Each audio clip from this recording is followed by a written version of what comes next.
Chapter 10. Jonas. The cell door still reverberated from its rough handling when Ian stepped into the dungeon, now filled with his men. At his sudden appearance, they all looked away, to the floor or at each other in embarrassed silence. It mattered not that he struck the lady, but the tongue-lashing he'd received from her made them uncomfortable. All except Will. Now what? Are we to hide down here all night? Will tossed an armful of wood into a corner and faced Ian. Realizing that the women had guessed the greater part of the truth, Ian felt no need to keep their conversation from them, and therefore didn't move away from the small, barred window in their door. I warrant you've all heard the news. Richard Hampton still lives and is hunting us, even now. The room filled with muttered acknowledgment. His knights have come upon this very place to shelter for the night. They have no knowledge that we are here. They will leave at first light. Thus this is only a short endurance. Why don't we deal with him like we did the others? A stout fellow standing against a wall stroked the hilt of his sword with an eager hand. Others nodded or voiced their agreement. Because, Jonas, we have no advantage of an ambush, Ian explained. Our orders are to keep out of sight until the ransom is paid. Besides, these aren't only simple guards. There are knights as well, proven in combat, and I don't think Father Simon would appreciate a bloodied monastery. His tastes seem too refined for such. A few chuckled at that, but many shrugged, bored and eager for a fight. Lying in wait for a surprise attack suited them, but hiding in a dungeon irked them to the marrow. Several watched Will build the fire, and they moved toward its warmth. A few started a game of dice. Keeping their cloaks between themselves and the frigid floor, others reclined on their sides, resting their heads on their hands and staring into the flames. No matter what activity they found to pass the time, each glanced at Ian every so often with resentment in their eyes.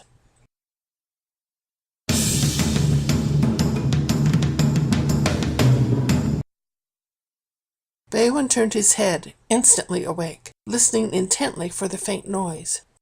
There, in the courtyard below. Throwing off his covers, he rose and stepped around his sleeping men, crossing the room in quick strides to survey the scene from his window. After opening the shutters a few inches, he searched the moon shadows contorting distance and shape, and saw 3 figures skulking toward the stables, none of them dressed as priests. Throwing on his garments, he sped through the dark hall and down the stairway, fastening his sword around his waist as he went. Easing out the front door, he pressed himself against the wall until he felt sure he hadn't been seen. Muted voices from the stable carried across the courtyard. Zigzagging from shadow to shadow, Beowulf made his way to the barn and stood beside a door, studying the interior. Several horses filled the stalls that lined both sides of the stable. Most he recognized as belonging to his knights. 2 strange men stood at one end, while a third sat on a mound of hay, their features in dim relief from an oil lantern hanging on its rafter. I will not hide like a frightened maid. I'm all for leaving. Aye, Jonas. Me as well. A second voice agreed. Good, Samuel. Briars will be furious, A third argued. Briders be damned. If he wants to play games with the lady, then let him. I'll not wait any longer, Alan. This business makes me uneasy. Where will you go? Alan asked. Yes, where will you go? From the opposite end of the stable, Beowulf stepped in from the gloom. His fingers unclasped his cloak, and he draped it across the stall gate. All 3 jumped at the unexpected appearance. Jonas recovered more quickly than his compatriots, and brandished his sword, its blade gleaming. Who wants to know? Jonas glowered, danger glinting from his dark eyes. You be from the house of Hampton. Alan surmised. And how would you know that? Beowulf drew his sword, the sound of metal scraping leather filling the temporary silence. Unless you've slain men wearing just such a livery. Aye, that we have. Enjoyed it, too. Jonas hurled his insult and himself at Beowulf, his sword thrusting straight out. Beowulf parried and stepped to one side as Jonas flew into Beowulf's powerful left uppercut. Jonas staggered back, an enraged howl erupting from his throat. As they fought, Samuel searched the stable and grabbed a pitchfork, its heavy, sharp tines able for the task at hand. When Jonas stumbled, Samuel ran 3 steps forward and hurled his new weapon. At the last second, Beowulf twisted to the side, the pitchfork embedding itself in the post behind him, the ring from its impact singing.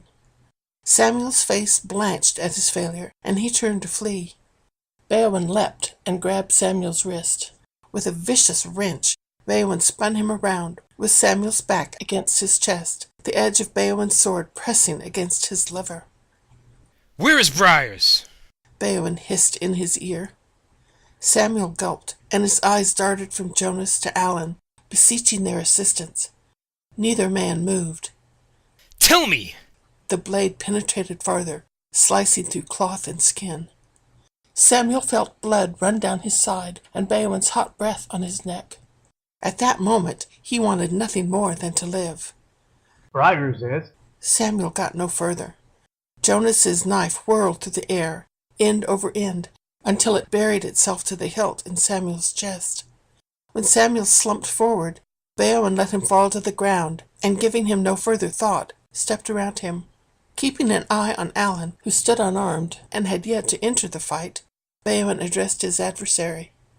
"Tell me now of his whereabouts, and you may yet live." The devil take you! Jonas screamed, his sword raised. The blade sliced air as Beowulf leapt backward, his arms spread out.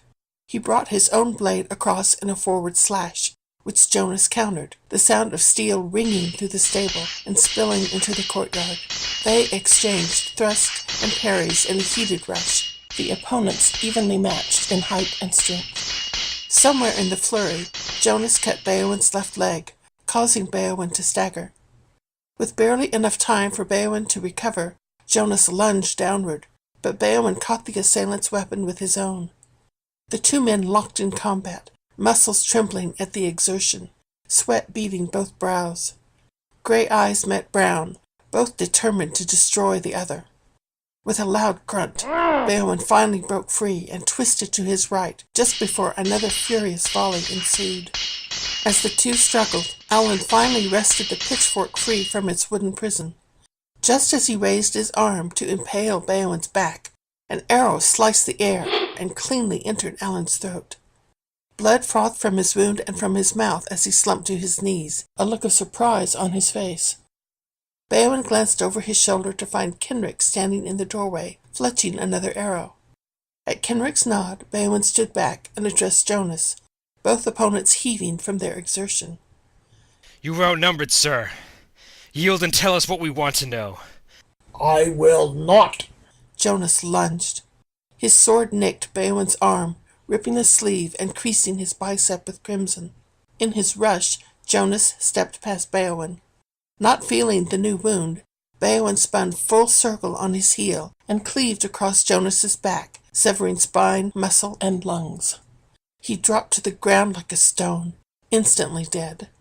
When Beowulf rolled him over with his foot, Jonas wore a tight growl, fury forever etched on his face. Not getting the answer he sought, Beowulf shook his head, reached for a handful of hay, and cleaned his blade before returning it to its scabbard. "Where did you come from?" He finally spoke to Kenrick behind him. "Ah, I heard the sweet sound of steel against steel in my sleep. Curious, I made my way here, only to find you keeping all the merriment for yourself. Tut, such greed." Beowulf retrieved his cloak as his breathing returned to normal. "I think Briars is here on the grounds."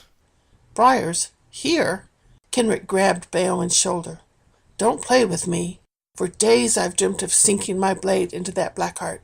After I rescue the fair lady Gwendolyn, of course." "Of course." Beowulf gestured toward the stable door. "Shall we? We have a rat killing to attend to." "After you, sir."